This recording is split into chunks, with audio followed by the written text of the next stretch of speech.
Hey guys, thank you so much for tuning back to Urban Tropical. This is Raj, and today we are going to talk about this absolutely magnificent plant. The name is a Tetrapanax or big leaf giant or rice paper plant.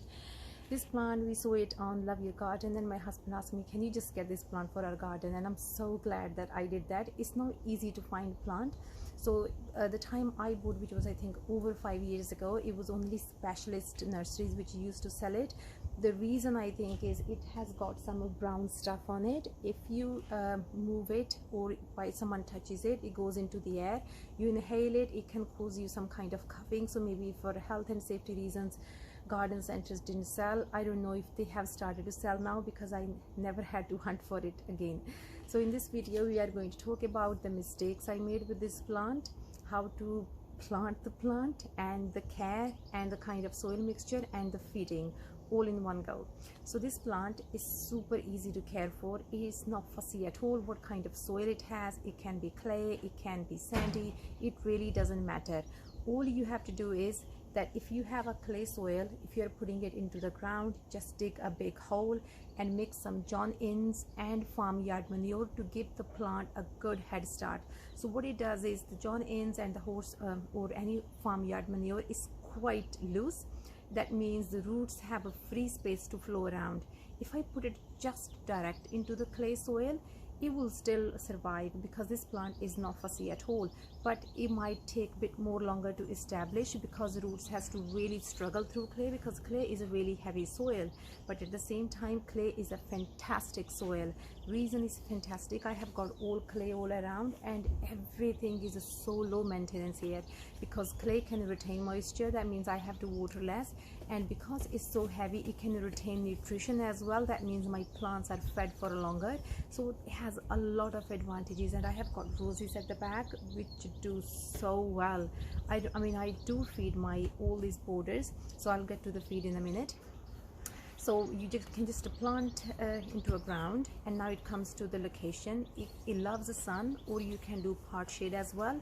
So even if you have a north facing garden, don't put it right up the fence because that's where the deep shade is. So bring it quite out in the open. That's when you can get a lot more sun. If you are trying to plant it in a pot, don't try to have a really huge pot, because when your plant is small, huge pot is never a good idea. Plant just has the soil which will remain wet for longer.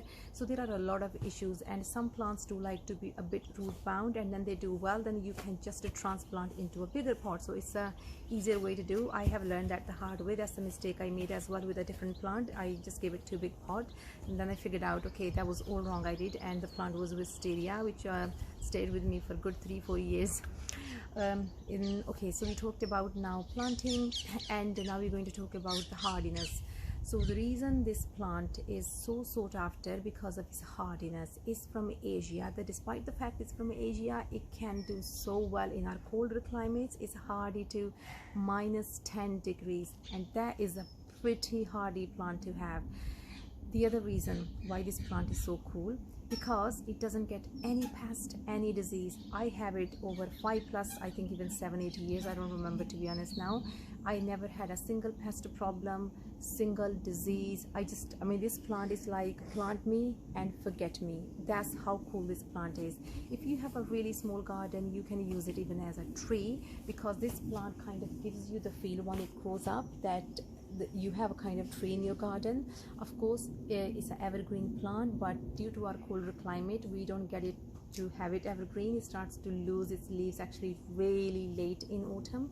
So in December, I will start to see all this started to go down. And the cool thing is I don't have to worry about protecting it. And that is how amazing this plant is. Now we're going to talk about the feed. So all the big leaf plants, they love a feed and they love water. That's the two key things they need to flourish so big. So what I do is this whole border, not just this plant specific, every single spring I use blood, fish and bone, and literally 6 to 8 weeks later I use slow release horse manure, and in the autumn, not slow release horse manure, slow release granules, and in the autumn I put a lot of farmyard manure, because that's all we can buy here. So farmyard manure goes all around here. So there is a a lot of a feed for the plant to take on, and I don't have to worry about it. So then again, same thing, plant me and forget me, and that is it. Again, my plant is in the ground, I don't have to worry about it in terms of watering, because it kind of takes care of itself, other than really hot summer months. That's when I have to water this plant. And now I'm going to show you the mistakes I did and how not to do them. So I have got really narrow border here because we wanted to keep the lawn for my kids to play football. And I bought this plant and I planted it right up the fence, and I didn't think about its eventual size. All I think was it had like, see how small leaves. That's a sucker. We will talk about that in a minute.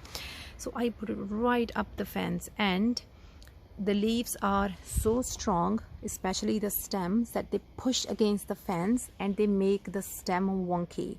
So if I had to redo it, I would have brought this plant right next to where my border really ends here, so that it has enough space. So as a rough guideline, try to leave a minimum half a meter space as absolute minimum, so you don't have to keep on trying to straighten this stem.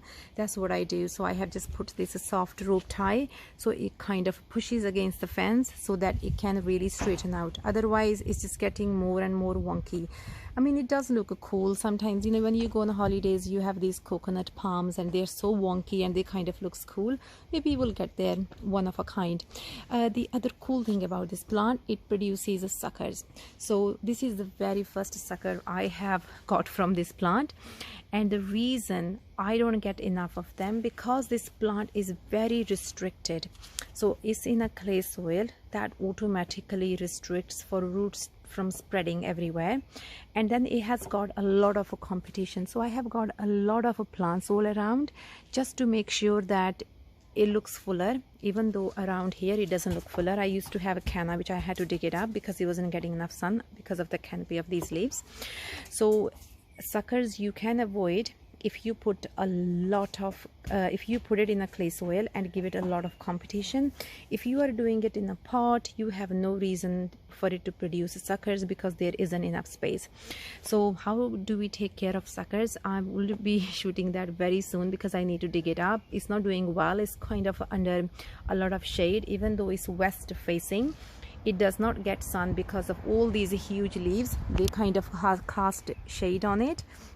So that is my next plan, and I really hope that this video was useful, and if it was, please click like and click subscribe, and I will be shooting runner very soon. Thank you so much for watching. This is Urban Tropical. Bye bye.